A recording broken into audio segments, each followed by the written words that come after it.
안녕하세요. 유니스의 북카페 유니스입니다. 이번에 소개해 드릴 책은 기욤미소의 당신 거기 있어 줄래요? 라는 소설입니다. 바로 이 책이에요. 홍지영 감독의 영화로도 재탄생했었죠. 저도 이 영화를 봤는데요. 영화의 원작인 이 소설책이 제 책꽂이에 있는 줄 몰랐네요. 다음 책 소개로 어떤 게 좋을까 고르던 중에 이 책을 발견하고 얼마나 가슴이 뛰던지요. 영화로 봤던 기억이 먹먹하고 깊은 여운이 있었거든요.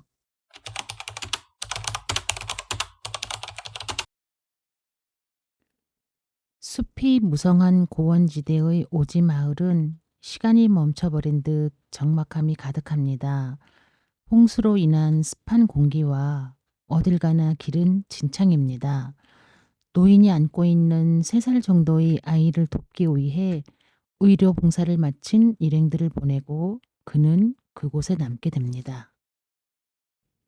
장시간의 수술을 끝내고 누적된 피로의 주위를 둘러보니 퍼붓던 비는 약해졌고 구름을 뚫고 자줏빛과 오렌지빛이 범벅이 된 햇살이 눈부시게 쏟아지고 있었어요. 촌장으로 보이는 노인은 고맙다는 말과 함께 이루고 싶은 소원이 있냐고 묻습니다.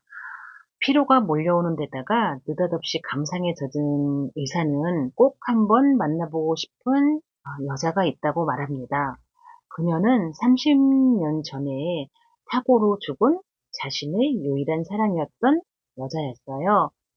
소원을 들은 노인은 10개의 황금색 알약이 든 병을 건넵니다.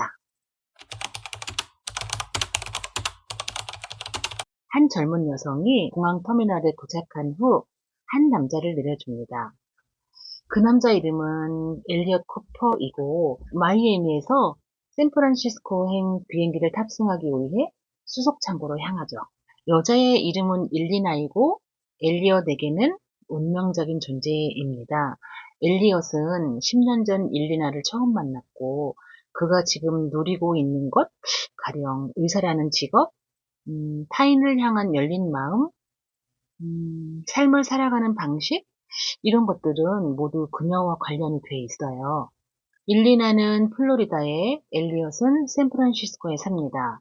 두 사람의 사랑은 4개의 표준 시간대를 사이에 두고 동안과 서안 사이의 4,000km를 진행 중인 셈이죠.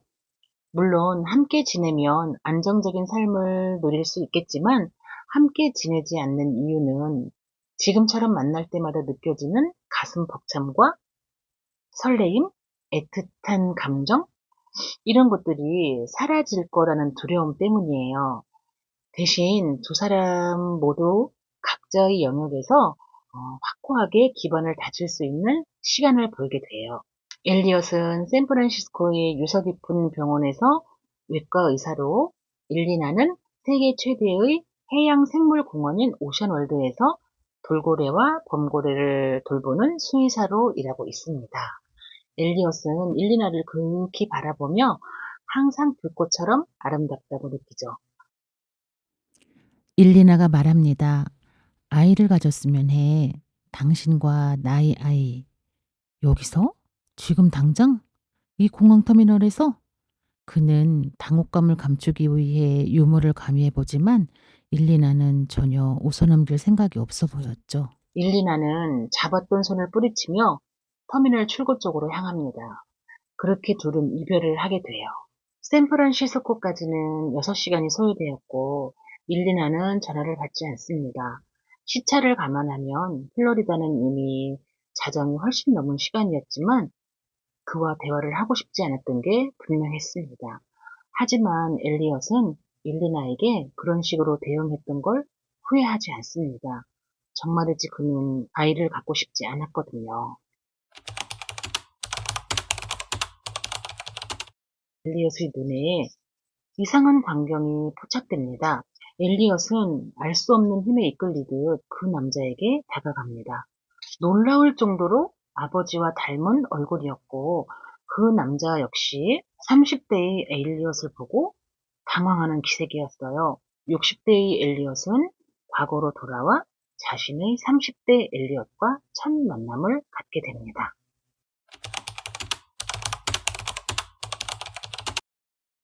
엘리엇은 악몽을 꾸었다고 생각합니다. 공항을 헤매 다니는데 젊은 엘리엇을 만났고 서로 당혹스러웠는데 그 꿈이 너무도 생생했어요. 실제로 30년 전으로 돌아가기라도 한 것처럼 말이에요. 황금색 알약병을 용기를 내어 열어봅니다. 알약은 모두 9개가 남아 있었어요. 잠들기 전 호기심에 하나를 삼켰기 때문이죠.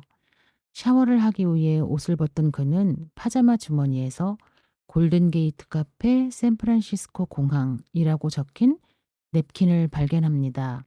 그 냅킨으로 젊은 엘리엇이 자신의 피를 닦아주었었거든요. 그의 심장이 다른박질치기 시작합니다. 그는 병 때문에 미쳐버린 거라고 생각해요. 몇 달 전 우연찮게 내시경을 받고 나서 폐암 진단을 받았거든요. 엘리엇은 죽음이나 통증이 무섭지는 않았어요. 그를 가장 두렵게 하는 것은 뉴욕에서 공부를 하고 있는 20살 된 딸 엔지와 평생을 동고동락해온 친구 웨트의 반응이었어요. 그는 부인할 수 없는 매력 덕분에 가끔 나이가 절반밖에 되지 않는 젊은 아가씨들과 데이트를 즐기곤 했지만 깊게 사귀지는 못했어요. 엔지는 일리나가 죽은 10년 후쯤 학회 세미나에서 만난 한 여자와의 사이에서 생긴 딸입니다. 그에게서 의미 있는 여자란 엔지와 일리나뿐이었어요. 일리나는 죽은 지 벌써 30년이 되었습니다.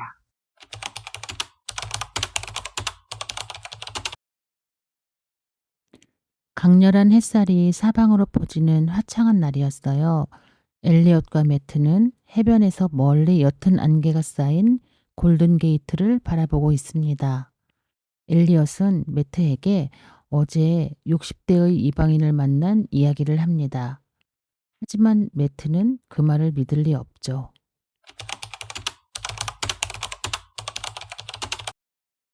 오션월드에 저녁 시간이 찾아왔어요. 일리나는 동물을 안심시키고 교감을 나누는 것에 남다른 재능이 있죠. 그녀는 모든 동물들의 육체적, 정신적 건강을 책임지고 있으며 수의사라는 직업에 만족하고 있습니다.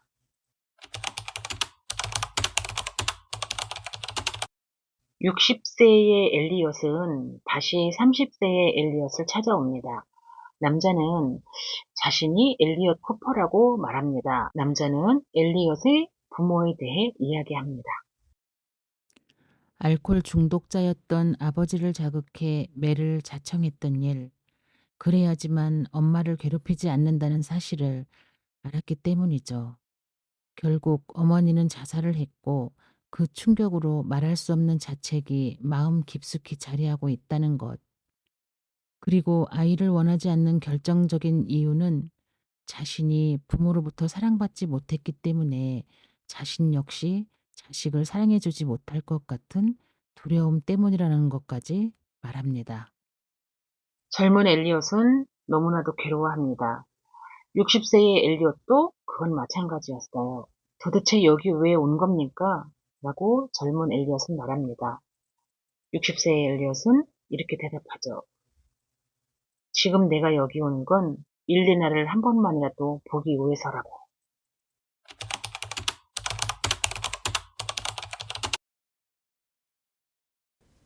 60세의 엘리엇은 30세의 엘리엇과 일리나의 공연장에서 다시 만납니다. 일리나가 공연의 대미를 장식하던 중 일리나의 시선이 노신사에게 멈추게 되며 그녀의 눈빛은 당혹스러움을 감추지 못합니다. 일리나는 자신도 모르게 노신사를 향해 신뢰와 인간미 넘치는 환한 미소를 보냅니다. 그 순간 시선이 멈춰버린 듯 그는 이 기억을 가지고 돌아가리라 다짐하며 캄보디아 노인에게 부탁했던 소원을 모두 이루었다고 생각합니다.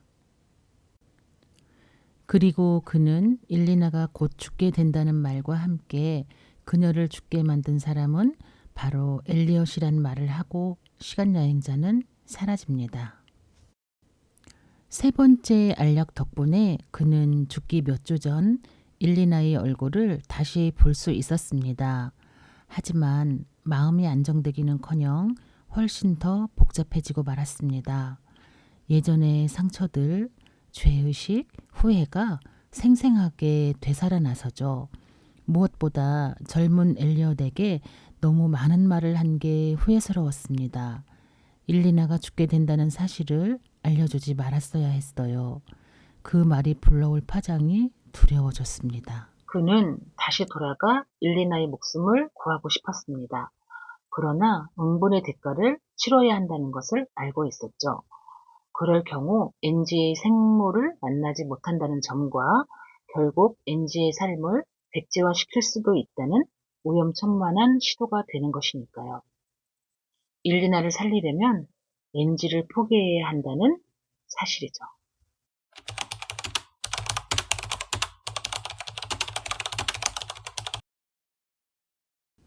그날 밤 시간여행자가 찾아옵니다. 그들은 서로 동지의식을 느꼈지만 한 사람은 사랑하는 여자를 구하기 위해 다른 한 사람은 사랑하는 딸을 잃지 않기 위해 서로 대립합니다. 결국 시간여행자는 딸과 일리나를 다 살릴 수 있는 세 가지 조건을 이야기합니다. 아무에게도 이 일을 말하지 말라는 것과 일리나와 헤어져야 한다는 것, 그리고 절대로 다시 만나면 안 된다는 것. 너무도 끔찍한 말이라 엘리엇은 암연자실합니다. 그리고 9년 뒤인 1985년 4월 6일 밀라노에서 열리는 외과 학회에서 관심을 보이는 여자가 있을 테니 그 여자에게 응해주라는 말과 함께 그는 사라졌습니다.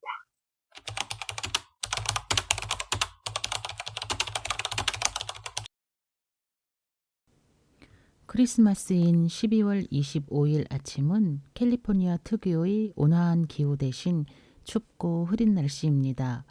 어슴푸레한 여명의 집은 고요 속에 잠겨 있고 일리나는 연인의 어깨에 몸을 착 달라붙인 채 단잠을 자고 있어요. 반면 엘리엇은 뜬 눈으로 밤을 지새워 얼굴이 창백합니다.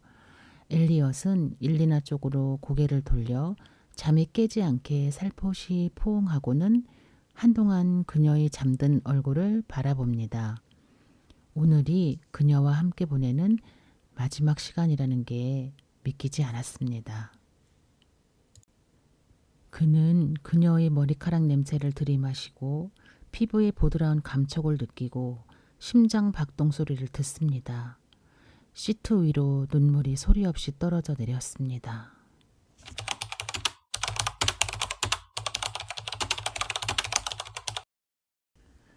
여섯 번째 찾아온 시간 여행자는 오늘이 일리나가 죽게 되는 날이라고 말합니다. 다급해진 엘리엇은 일리나가 범고래와의 사고로 죽게 되는 걸 가까스로 맞게 되죠. 하지만 일리나는 엘리엇의 단호한 이별 통보에 골든게이트 다리에서 뛰어내립니다. 그들은 가까스로 운명을 받고 일리나의 생명을 구합니다. 하지만 대가를 치러야 하죠. 일리나를 떠나야 한다는 사실과 절친인 매트와의 관계가 여기까지라는 사실이 믿기지 않았습니다. 엘리엇은 시간 여행자가 여전히 낯설게만 느껴졌습니다. 도무지 미래에서 온 자기 자신이라고 인정하기가 힘들었죠. 그는 30년을 더 살았습니다. 30년의 경험, 30년의 만남과 지식, 30년을 쌓아 올린 회한과 후회의 세월들. 그 후로도 둘은 두 번의 만남을 더 가졌습니다.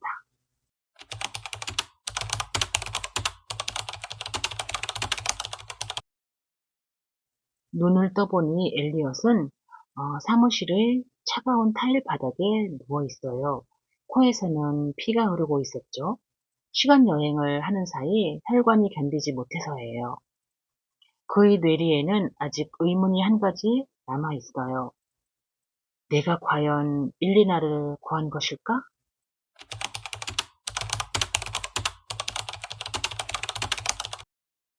날이 바뀌고 주가 바뀌고 해가 바뀌면서 일리나는 점차 인생의 새로운 의미를 깨닫게 됩니다. 그녀는 다리를 절룩이며 걸어야 했지만 적어도 휠체어 신세는 지지 않게 되었죠. 일리나는 예전처럼 수의사로 돌아가는 것은 불가능하다는 것을 받아들입니다. 그녀는 스탠포드 대학에서 해양 생물학을 강의하기 시작했고 그린피스의 주요 의사 결정권자가 되었습니다.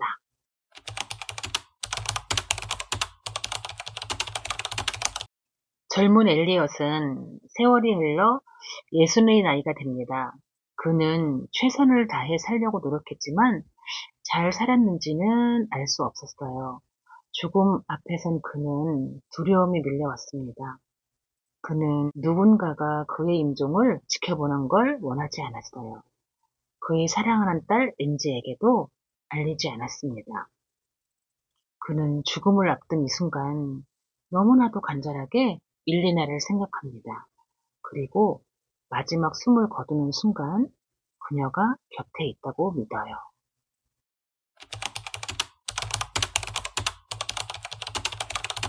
베트는 30년 전 자신이 중요한 뭔가를 놓치고 말았다는 생각에 몹시 괴로워합니다. 엘리엇의 갑작스런 태도 변화를 어떻게 설명할 수 있을지, 또 완벽한 사랑을 키워오던 일리나와 헤어진 것을 어떻게 설명할 수 있을지, 매트는 궁금증을 풀 방법이 없었어요. 엘리엇의 무덤 앞에 선 그에게 지난 시절의 추억이 밀려와 그는 고통스러웠습니다. 그 순간 엔지가 다가와 아빠의 부탁이었다며 노트 한 권을 매트에게 건넵니다.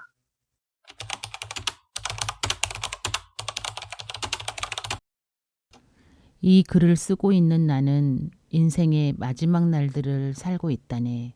내 방 유리창이 열려 있네. 하늘은 캘리포니아에서만 볼 수 있는 짙푸른 색이고 드문드문 새털구름이 보이고 바람은 파도가 밀려왔다 밀려가는 소리를 내게 전해주고 있다네. 우리가 한 번도 시간을 갖고 음미해 보지 못한 사소한 풍경들일 뿐이지만 이런 것들조차도 떠나는 사람에게는 새삼 많은 의미가 담겨 있는 듯하네. 건강을 잘 챙겨 부디 오래 살게. 남은 시간을 마음껏 즐겨야 하네. 내가 자네를 얼마나 그리워하며 살았는지 아는가 친구? 새벽 2시가 되어서야 두 눈이 벌겋게 충혈된 매트는 친구가 남기고 간 놀라운 이야기를 다 읽을 수 있었어요. 매트는 이 노트를 일리나에게 갖다 줍니다. 첫 페이지를 읽고 난 일리나는 엘리엇이 무엇 때문에 이별을 통보했는지 끝내 답을 얻지 못했던 이유를 알게 됩니다. 30년 동안 자신을 괴롭혔던 답을 비로소 얻게 된 거죠. 매트는 뭔가 대단히 중요한 걸 놓쳤다는 느낌에 사로잡히게 됩니다. 엘리엇은 캄보디아 노인이 알약을 10개 줬다고 했는데 그가 시간 여행을 한 것은 모두 합해 9번 뿐이었어요. 알약이 1개 남았다는 사실을 알게 돼요.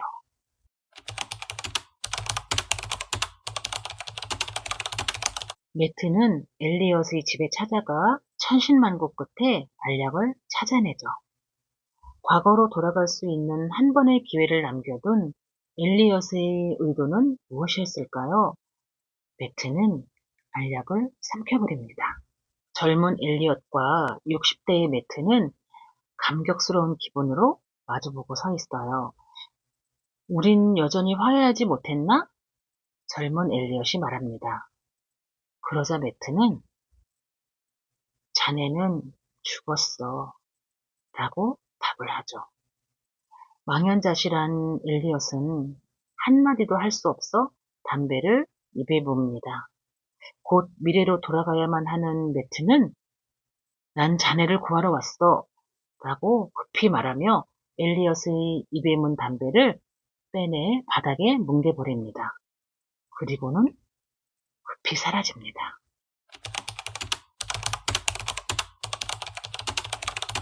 새벽 2시가 훨씬 넘었는데 일리나의 집에 아직 불이 켜져 있습니다. 책상 위에는 엘리엇의 노트가 마지막 페이지가 펼쳐진 채 놓여 있어요. 눈이 아플 정도로 눈물을 흘린 일리나가 꾸벅꾸벅 졸기 시작할 무렵 노트가 갑자기 사라집니다. 웨트의 말처럼 엘리엇이 살아 돌아왔기 때문일까요? 일리나는 해변을 향해 걷고 있어요.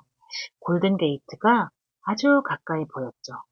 그녀는 30년 전 뛰어내렸던 그 저주의 다리를 처음으로 용기를 내서 쳐다봅니다. 골든 게이트 다리는 사람들의 마음을 사로잡는 광채가 있었고 여전히 매력적이었어요. 아침 햇살에 취한 사람처럼 일리나는 바다를 향해 걸어갑니다. 해변에 당도하니 어떤 남자가 물가를 따라 걷고 있었어요. 남자가 뒤를 돌아보는 순간 일리나는 그의 얼굴을 보았습니다. 그 순간 가슴이 저려왔어요.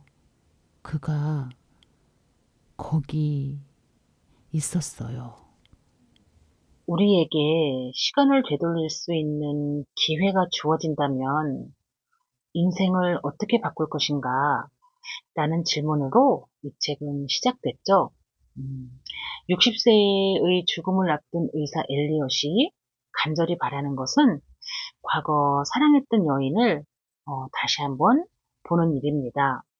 그는 우연히 30년 전으로 돌아가 30살의 자기 자신과 만나게 되죠. 30년이라는 세월을 사이에 둔 두 남자의 만남, 유년기의 상처를 극복하지 못한 30살의 엘리엇과 사랑하는 법을 제대로 알지 못해 사랑하는 연인을 떠나보내야만 했던 60대의 엘리엇. 시간 여행은 문학과 영화를 통해 조금은 익숙한 소재인데요. 74년생인 이 작가는 글쓰기 기법을 통해 마치 한 편의 영화를 보는 듯한 재미와 감동을 선물해 주네요.